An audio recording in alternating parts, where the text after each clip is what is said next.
best friend and get busted for it because of a selfie. Now the girl, her name's Cheyenne, and she's 21, she lives in Saskatoon in Canada, and she has this friend Brittany. And Brittany's 18, and they met at school, and they hang out, and they party together, and pretty soon, they become best friends. Now Brittany, she's a pretty good kid. She's in high school, but she works hard. She works 2 jobs, she got big dreams. She wants to go to college and work in the hospitality business one day. While Cheyenne, on the other hand, she's kind of a turd. She apparently already has over 50 convictions for things like shoplifting, stuff like that. And she's allegedly also a big fan of some of the harder drugs that people like to do.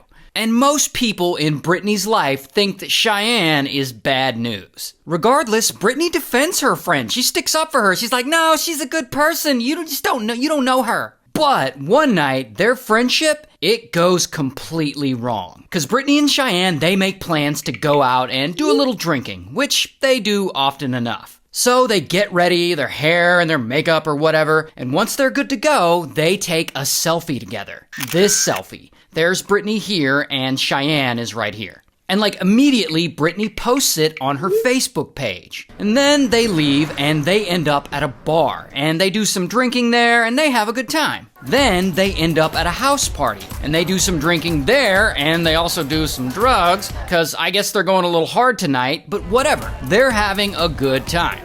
Then, around 4:30 in the morning, they've been out all night at this point getting wasted. And they end up at McDonald's. And they're both messed up and a little belligerent, stumbling around, and they're in the parking lot. And I guess maybe Cheyenne is trying to call someone she shouldn't. I don't know, we don't really have the details of this part. But for some reason, Brittany decides to take Cheyenne's phone away from her. Maybe she was just being playful, maybe it was just a joke, maybe she was being mean. Again, we don't know the details, but we do know that she swipes her phone from her. And Cheyenne doesn't like this one bit, and she is pissed. How's she gonna take my phone from me? So they start getting into it and arguing, and this argument gets heated. In fact, it gets so heated that eventually Cheyenne just snaps. And pow, she hits Brittany, and then pow, she hits her again, and again, and again, and she just overpowers her. And then, allegedly, while Brittany's down, Cheyenne takes off this braided black belt that she's wearing, and she wraps it around Brittany's neck, and she starts strangling her,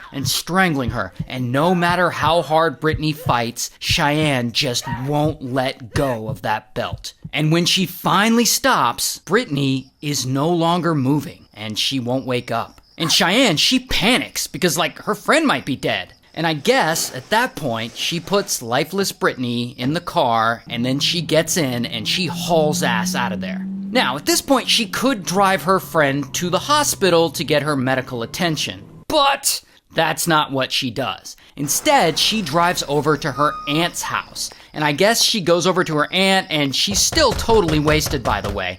She goes to her aunt, and she's like, I beat up my friend, and I choked her out, and now she's not waking up for some reason. And Aunt, she looks in the car, and she can see Brittany looking all beat up and slumped over against the window. And Aunt wants no part of this. She's like, nah, you need to leave. Which, I don't blame her. You bring an unconscious body to my house? Nah, you need to get the out. But anyway, so Cheyenne leaves. Now, here is another point where Cheyenne could drive her friend to the hospital and get her medical attention, but again, that's not what she does. Instead, she drives out near a landfill on the edge of town, and she dumps Brittany by the side of the road, and she just leaves her there. And then I guess she goes home and just passes out.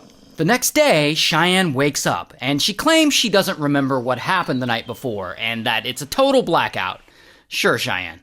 But she definitely notices that she doesn't have a phone, because she gets on Facebook and she goes to Brittany's page and she posts on her wall hope you got home safely, I need my phone. Now, obviously, Brittany didn't get home safely because Cheyenne dumped her on the side of the road. In fact, while Cheyenne was passed out at home, someone came along and found Brittany's body lying in a ditch. And by this point, she's completely unresponsive, and as you can guess, she ultimately doesn't make it. And so now, police gotta get involved because there's a random body in a ditch. And boom, they immediately start investigating. And they're looking at the crime scene where Brittany's body was found. And they don't find much, but they do find the black braided belt that she was strangled with. And once the body is identified as Brittany, they start looking at her social media. And they notice the last thing she posted on Facebook the night she was unalived is that selfie she took with Cheyenne. So now, pow, Cheyenne is a person of interest. And so police go and they question her, which is apparently easy to do because she was apparently already in custody for a completely different crime she had committed. I told you she was a turd. But police question Cheyenne, and Cheyenne decides to lie to them. And she tells them that, yeah, she did go out that night. And she went to this house party, and that afterwards, she and Brittany went to this place called the Colonial Pub and Grill.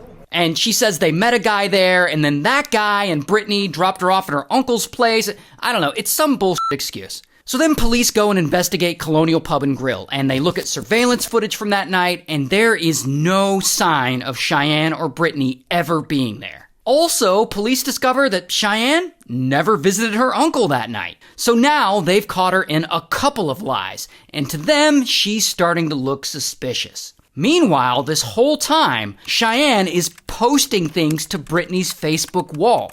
I guess she's trying to make herself look not guilty. She's posting things like, I miss you. You were in my dreams last night. Or this one, I miss you so much. I wish heaven had visiting hours so I could come see you. Now, unfortunately for her, this isn't gonna work. Because rumors have already started to circulate. Because remember, Cheyenne's aunt saw them that night. She saw Cheyenne with Brittany's body in the car. And so rumors start to spread, and word gets back to Brittany's family that Cheyenne's aunt had saw them that night of the murder, and that Cheyenne showed up in the middle of the night, panicking, claiming that she hurt her friend. So of course, Brittany's family goes and reports all this to the police. So now, police are even more suspicious of Cheyenne. But unfortunately, they can't arrest her because they simply don't have enough evidence.